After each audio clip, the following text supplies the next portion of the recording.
Tyrese Halliburton just made the game-winning layup with 1 second left. Oh. So basically, he is out of Milwaukee because now their season is over with. That Milwaukee blew an 8-point lead in overtime. With a minute and a half. Man. How the hell does that happen? And now Giannis trying to fight. Bro, Giannis trying to fight Halliburton's dad. Oh my God. Hey.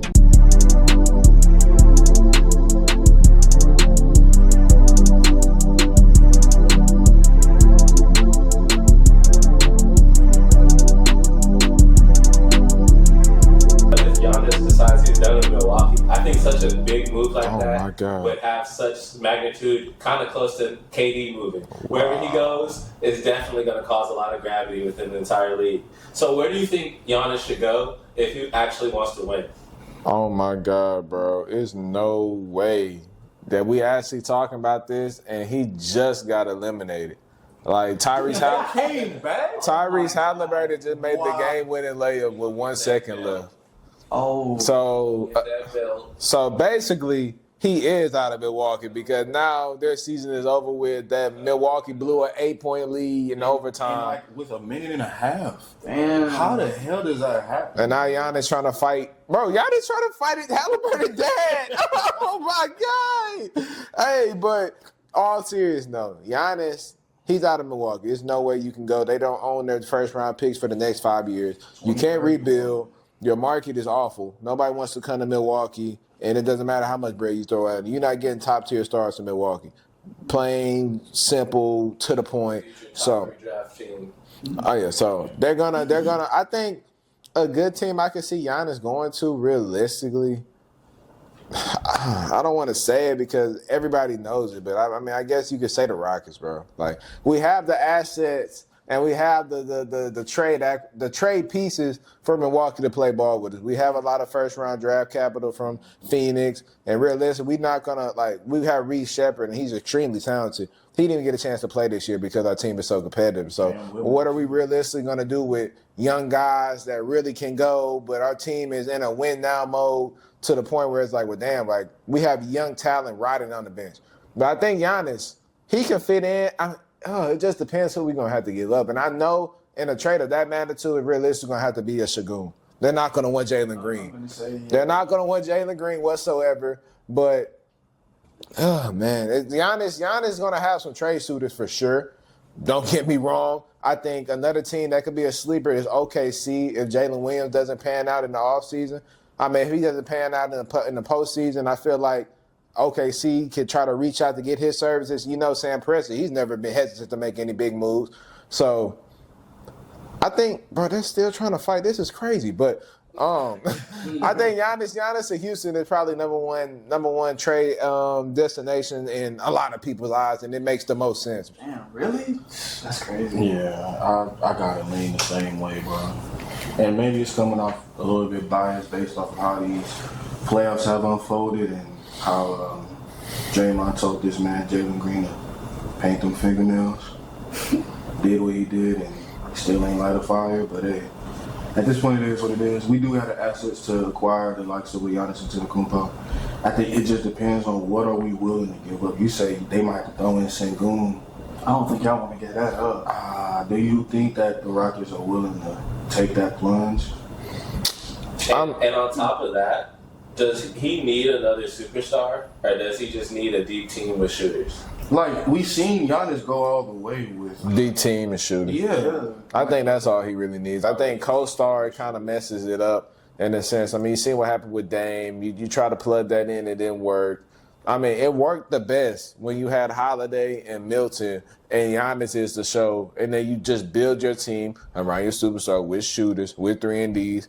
You lost them all. I mean, shoot. Bobby Portis, you still got Bobby Portis, and even still, I mean, he doesn't have the same level of effect because it's not the same amount of talent that they used to have. I mean, Chris Middleton, man, I mean, obviously injuries depleted him significantly, but, I mean, he was a big piece of that puzzle, man. I mean, they couldn't collapse the paint as much as they're doing right now. So, I mean, Giannis to Houston, I think, is the most realistic. Now, do I want it as a Rockets fan? No. I mean, he's 30. he has probably about, can we say realistic 2 to 3 more years of this level Giannis before we can start to see a decline? I'm more ecstatic about potentially Giannis on the Rockets than KD for sure. See, now we got another topic for that, so we're going to leave that alone, but we're going to get into that. Pause. Are you subscribed to Check the Stat Podcast, man? While we on this pause, you make sure you go on that YouTube link and you subscribe to Check the Stat Podcast, or you're going to make my boy Omari sad, man. I'm gonna do something crazy. Hey, Omari, what you think? Would you rather see him on a playoff contender, or would you rather see him on just like some legacy team like the Celtics or the Lakers or the Knicks? I'd rather see him like on the playoff contender. That way, like, which is like Houston. Do you think wherever you go, he gonna make them a playoff contender? Oh yeah. Houston is already a playoff contender, but I'm gonna stay a light on Houston just because, you know what I'm saying. Why not? But if he goes to Houston, man, they would be a problem. Like, they're already a problem now, but they would be even better. You know what I'm saying? I feel like Houston has a great defense, but if they come off Sagoon and they receive Giannis, oh my God, that'd be insane. That'd be a crazy duo. I mean, I'd rather y'all come off with Jalen Green if that was possible. Y'all probably had to throw in like another guy if y'all want Green out of there, and they would have to, like, I don't know, I guess pitch in a guard as well.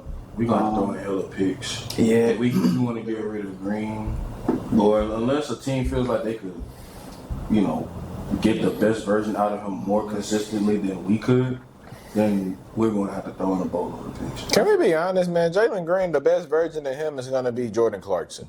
He's going to be Lou Williams. And I've been saying that for God knows how long, but, I mean, damn it, I'm sick of it. I mean, Jalen Green is just not consistent enough for you to invest that much. Like, we're viewing him as a 1B or a 2 to Sagoon. And he's not even living up to a 4 option. So, like, he's hurting us. And we're valuing him too highly. I think we need to put him in a proper perspective, like I've been saying for years. Put his ass on that bench. Let him be a 6-man. Let him come and be a microwave type guy. Go get a bucket. We're not worrying about you facilitating. We know you're defensively, you're a liability to a certain extent. You're a secondary ball handler to the main star. But outside of that, put you in your right place. You're going to exceed more, and your expectations are going to lower, which may end up benefiting his level of play. The only problem I have with that is when you give that much money to a player, you don't give him that payday to see him right on the bench. I mean, what do we pay him? 3 years, $100 million? Well, if that's the case, then you would most likely look to, and I don't really want to say this, but like, say it. You damn near want to look to give it one more year, or at least half a season. But, like, because at the end of the day, while we want to shit on him at this moment in time, like, he's still 23. And it's only his first playoff series, too. I mean, but sure, we done seen 4 years of this crap. And it was like, realistic, I'm not trying to be that fan where I'm like, damn, I'm impatient. I'm just one of them guys, like, you're not performing, so get out of here. Like, no, I'm not that guy. But 4 years is a long time. I don't see progression. I don't see progression from what he did in his rookie year to now. He still shoots the same dumbass shots. He still makes the same dumbass decisions. He can't defend a lick. And at the end of the season, he go crazy. We close to the end of our season now. He ain't doing nothing. So I guess it's frustrating. I think Jalen Green roller coaster. We're either going to have to put him in his proper place, which is a 6-man off the bench, or B, we're going to have to move on, cut ties, and get the most we can get out of it.